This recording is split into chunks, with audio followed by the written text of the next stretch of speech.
Welcome to the High Sensory Mothers podcast with Karen Hunt, a supportive space dedicated to mothers with high sensory intelligence. Each week, I'll share insights from my own experiences and those of my clients, alongside empowering conversations with inspiring guests who offer practical wisdom and guidance. Together, we'll help you embrace your sensitivity so you can thrive, not just in motherhood, but in your life and business too. Hello and welcome to the High Sensory Mothers podcast. I'm so glad you're here. I'm Karen Hunt and this is the very first episode. I'm super excited to start this podcast because I've been passionate about helping mothers ever since I became a mother. I've felt that it's super important for us as mothers to be supported. And I don't know about you, but I didn't always feel like I had all the support that I needed. And so that's what I'm here for. I'm also an HSP. The name of the podcast is High Sensory Mothers because I really love the reframe of high sensitivity to high sensory intelligence. And we'll certainly get into a bit more of that later on. So I'm a mother and I'm a coach and an entrepreneur. And I'm hoping you are too. I'm here to help you in your daily life, whether that's in your personal relationships, whether that's with your children, or whether that's with your business or your passions or your work in some capacity. These are all the things that are important to me, and I'm sure they're important to you too. So the purpose of this podcast is really just to have a safe, supportive space where you and I can really embrace the gifts that we have as high sensory mothers, while we navigate the challenges and the ups and downs, because it's not an easy place to be. This world isn't really well designed for us currently, but I do feel that we're heading in the right direction with that. So what can you expect from me and this podcast? Well, I will be here every week, and either it'll be an episode where I'm talking about something just by myself, a particular topic, whether it's a challenge or an opportunity or a discussion on something or other that's relevant for us. Or I will also have some lovely guests on as well, where the conversation will take us in all types of directions. So there'll be people on talking about parenting, about motherhood, about business, and other high sensory coaches. So let's dive in now. I'm going to talk a little bit about the high sensory traits. I was told by someone that I was probably highly sensitive. And I admitted that, yes, I thought I probably was. I had come across the Highly Sensitive Person book by Dr. Elaine Aron, and I had come across a few things online, and I sort of recognized myself, but I really hated the word sensitive. And so I really didn't want to identify with that word. You may be able to relate to this as well. The reason why I hated the word sensitive is because I was told as a child I was too sensitive. So for me, it was quite a painful word to hear. And so I didn't want to call myself sensitive. So it's been a bit of a journey for me. How do you identify with a label, but actually you don't want to identify with that label? So that's kind of where I found myself a few years ago. And I think I'd got to a point where I reluctantly agreed that I was highly sensitive, and it gradually became less painful to identify in that way. And so I started looking into it a bit more. And I then felt more comfortable and accepting of the fact that I was highly sensitive, even though I still didn't enjoy the terminology. I did some training as a coach for HSPs, and I still was a lot happier, but not 100% happy with the label HSP. There was still some kind of shame attached to it for me. And then I came across Willow McIntosh, who was doing a coaching program for high sensory people. And when I looked into that, I realized that essentially he was calling the highly sensitive person a person who had high sensory intelligence. Now, he was describing this mission that he was on, where he wants to reframe sensitivity in a more positive way by really acknowledging the fact that we have this extra ability. We have this high sensory intelligence. And so I really loved that, and I resonated with that. And I did a coaching program with Willow, which is how I've come to work with other high sensory mothers. And I just find it so much more empowering. And when I've spoken to people about being HSP, you can see their faces light up when I talk about the high sensory intelligence. And I feel like people seem to be a lot happier to agree that they're HSP when we talk about the positive side, the high sensory intelligence. So for me, that was really significant. And I wonder how you feel about that. Have you heard of high sensory intelligence before? And if so, or if not even, how do you feel about that reframe? Because I found that with a lot of people with the label of highly sensitive, they can often feel quite negative, probably because they've been told they're too sensitive. And sensitive, the word itself, it just makes me feel more sensitive.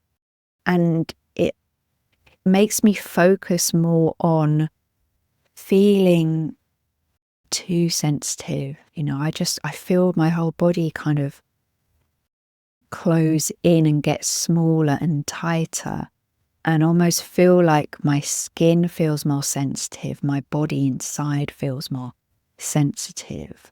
Whereas when I feel like I have high sensory intelligence, I'm in a place where I feel more able to embrace the gifts that I have as a high sensory person. So I wonder, how you feel about that. I'd love to know how you found out that you were HSP and whether or not you prefer the term high sensory intelligence to highly sensitive. So one of the other things I was going to talk about is motherhood, because when you become a mother, or certainly what I found, is that it sort of accentuates the sensitivity. Because as highly sensitive people, or people with high sensory intelligence, we feel really deeply.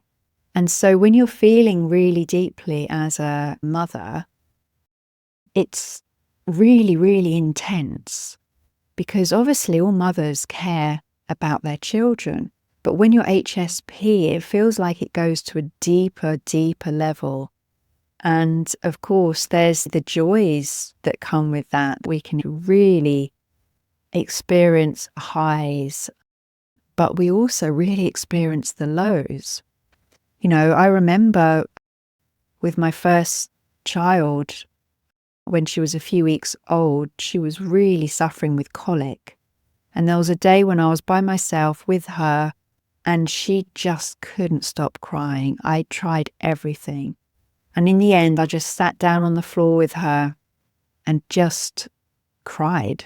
And I cried with her because there was just nothing I could do to help her. And I'm getting emotional just remembering that feeling of complete helplessness and impotency, really. It was heartbreaking. But then, of course, I had the utter joys as well of just being with her, feeling so connected and just, loving moments with her too. So it was intense. And motherhood is an intense experience. And when you're an HSP, it's doubly so. So, there were some quite specific challenges there for me. As a mother, I was overstimulated. I was so connected, and there was an inability for me to switch off. I thought, how am I ever going to sleep again? This human needs me 24/7. Of course, she didn't need me 24/7, but I felt that she needed me 24/7. And I felt so much responsibility that I thought, how can I even sleep? Someone needs to be awake all the time to be available for her. Obviously, that's not very practical for most of us. And so eventually I did succumb to sleep. But, for quite a while, I was on a very light sleep schedule because of that. So, yeah, it can be overwhelming when you become a mother. So I wanted to talk a little bit about your turning point, your moment when you embrace the fact that you're sensitive and, shall I say, enjoy it? Appreciate it. Let's say appreciate it. Have you reached that point where you acknowledge your sensitivity and you appreciate it because you recognize that there are gifts to be had with your sensitivity? Or are you at a point where you just see the challenges of your sensitivity and perhaps you even see your sensitivity as a weakness? Certainly I've found that in Western cultures, sensitivity can be looked at as a weakness. And also in certain roles and jobs and careers, it can be seen as a weakness.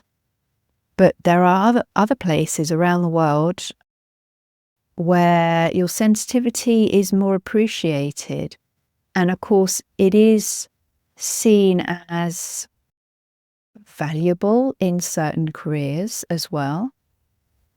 So, yeah, I'd be really interested to hear from you to know where you're at with that.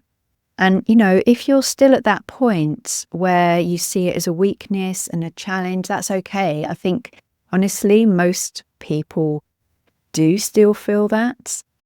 And that's what this space is here for, is to help you acknowledge that. And please don't beat yourself up if you feel that way, because it's so normal and really honestly to be expected with the way most of us have been brought up in this world as it is.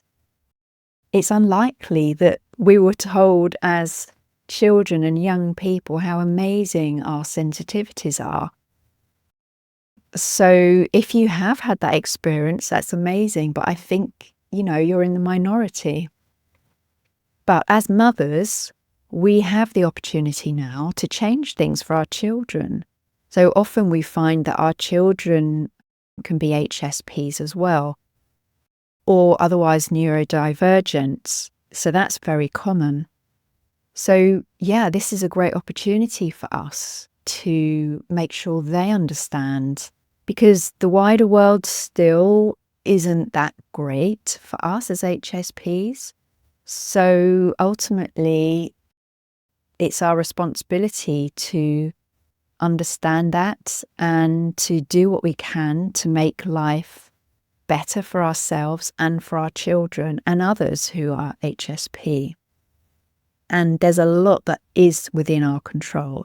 And we're certainly going to dive into lots of these topics on the podcast. So let's talk a little bit about what a high sensory mother is. I have mentioned a little bit earlier on that high sensory or highly sensitive are essentially referring to the same thing. It's referring to sensory processing sensitivity, which is the technical term for being an HSP. And I referenced Dr. Elaine Aron before. She wrote the book, The Highly Sensitive Person. She has other books as well, like The Highly Sensitive Parents. And it's certainly worth reading if you haven't already, because she does talk about the different traits that you have as an HSP. So, for example, your sensory sensitivity. So that can be any kind of sensory input. It might be sound that you're particularly sensitive to. It could be the feel of things. It could be your environment. You may struggle with a cluttered environment, for example. There's the emotional depth and sensitivity that we have. So we tend to feel things more deeply than others. And as I said before, that can be great because you can really fully embrace the joys of life, but also really feel the sadness as well. So it's very much sort of embracing the highs and the lows there. We do have a very strong sense of empathy, and that's a wonderful thing to have as a mother. And if you're in any kind of caring professions, that's amazing. However, we do have to watch out because sometimes it can be difficult to navigate whether what we're feeling is ours or someone else's. So, you can walk into a room and you can feel the atmosphere. You can gravitate towards certain people. You have a knowing and an understanding that you can't really explain or put into words. And it isn't something that you can explain to someone who just deals with logic. It goes beyond that. It's just this deep inner knowing, which is an incredible skill to have. And the intuition that we have as well, this gut feeling. And when you can start really trusting that and embracing that, it's a really amazing thing to have because, again, it goes beyond the typical senses that we have.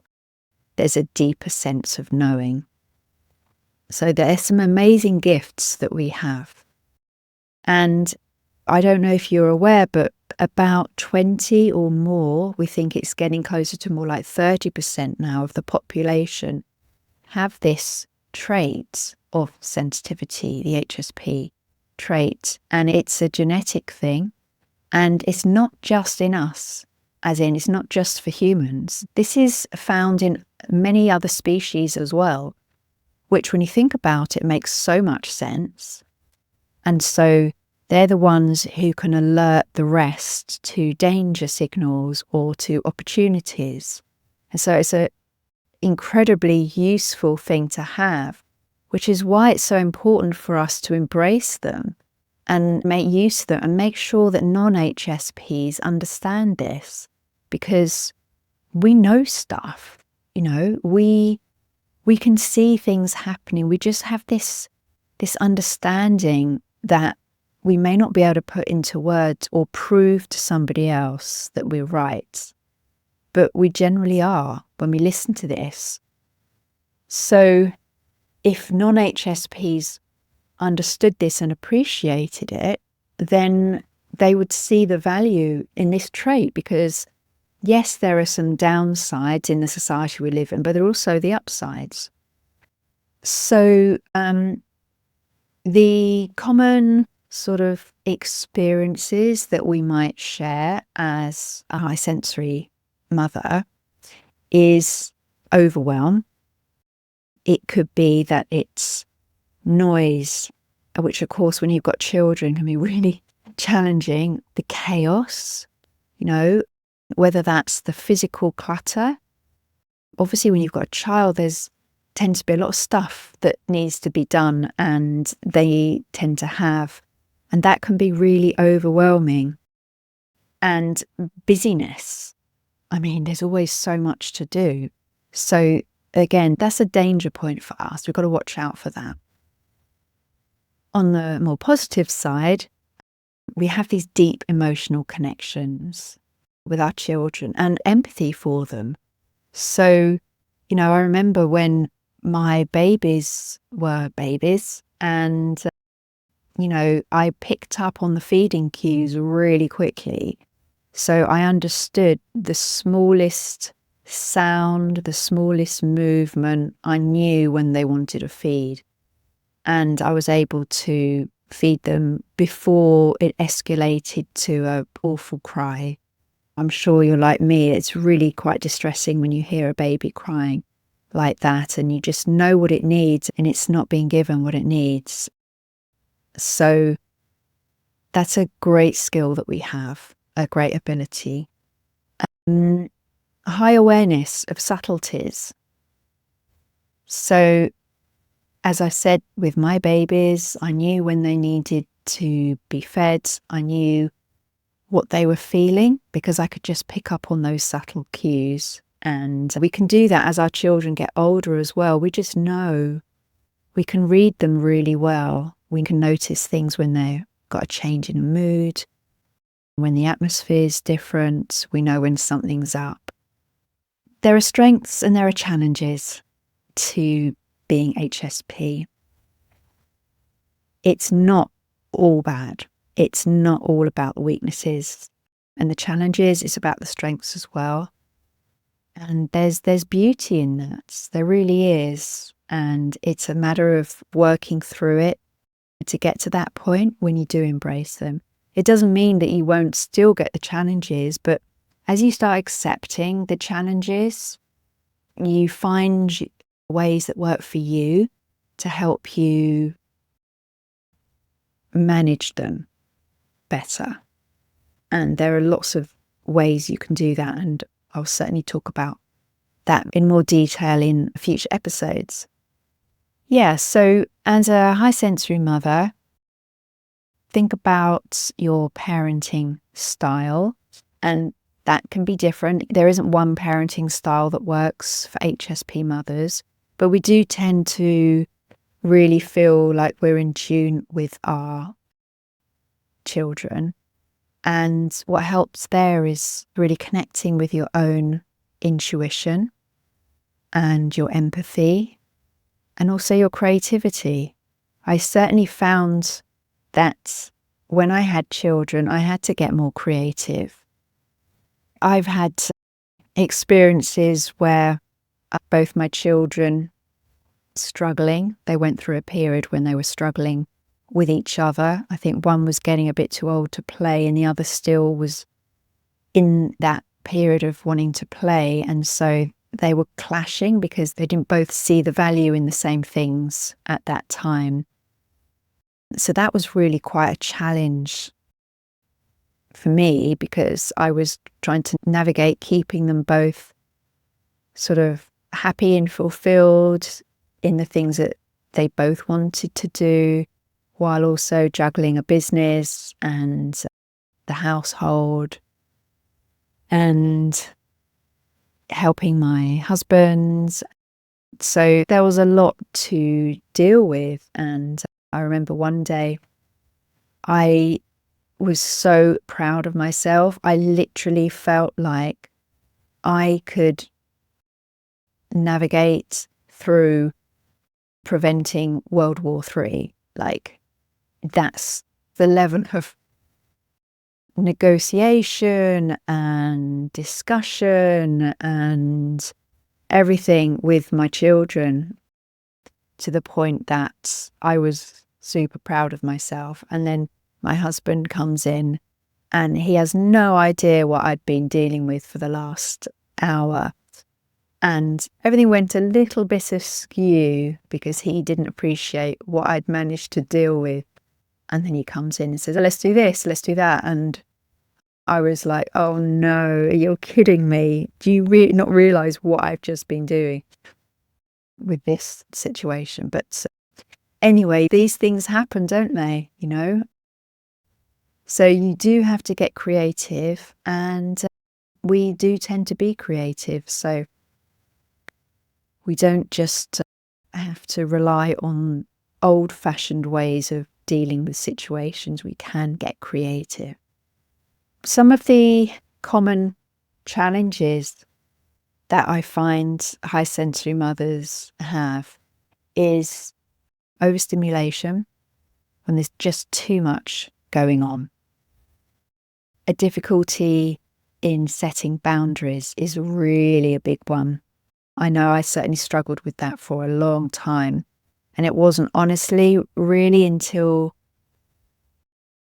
my children were much older that I really understood and appreciated the importance of those boundaries. And the other thing is self-care. Again, I didn't appreciate the importance of self-care. I felt like it was a complete luxury and it's just not something that was practical. However, I see that very differently now. So I do really encourage you to take great care of yourself, because we often burn out when we give our all to our children, to our careers, to our partners, friends, family, causes. We can easily burn out, and the older you get, the more likely that is if you don't address this. So self-care is absolutely critical. So you'll definitely hear me talking about more of that later.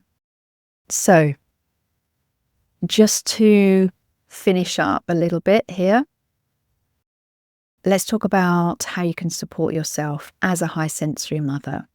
So just briefly, the first thing is awareness. And it's just so important to, at the very least, be aware of who you are, what your strengths are, your gifts in this trait, and what the challenges are. That's the first step. If you don't know something, then how can you deal with it? The next step can be a bit more challenging, which is acceptance, because you do have to accept who you are, where you're at. You're not going to be able to change that sensitivity. You're born with it. It's a genetic trait. So you can't not be sensitive. You have to accept that you are sensitive, and we can work with that. There are things you can do to mitigate the challenges of them. So self-care is, crucial, absolutely crucial. And that will look different for everyone. There are some common things. So, for example, some quick tips for you to help you feel better as quickly as possible when overwhelm threatens, for example. Deep breathing. It doesn't cost a thing. It's just a matter of being aware and remembering, and then just breathing deeply. Just by focusing on your breath, that itself will really, really help ground you. I find, and lots of other HSPs I know find it really helpful just to be outside in nature. Obviously, we don't all live in places that are naturally beautiful, but even just being outside in some hopefully fresher air will be good. And if you can reduce the stimulation, the sensory overload. So you might be living in the middle of a city, but is there a park you can go to? Can you wear some noise-cancelling headphones? Can you wear sunglasses? That can be really helpful. Maybe if you're wearing a hat or a hoodie or something, again, anything that makes you feel sort of a little bit protected is really useful. I just want you to know that you're not alone in this. You're not crazy. That your sensitivity is not a problem. It is a superpower, and it is something that you can learn to love and embrace and really make the best of. So, future episodes, we're going to dive into some different tools and strategies and some more insights for you to help you navigate this. I hope that was helpful for you and useful. I'd love to hear what you think. I'd love to get ideas on things that you would find useful and helpful for me to talk about. And I can obviously do that with different guests as well. And I look forward to seeing you next time. Bye for now. Enjoyed today's episode? If you haven't already, I'd be so grateful if you could subscribe and leave a quick review. It really does help other high sensory mothers discover this podcast. To stay connected, visit my website where you can sign up to receive episode updates straight to your inbox. Or book a free call if you're curious about working together. Thanks so much for listening, and I look forward to next time when I'll share more insights on embracing your high sensory gifts.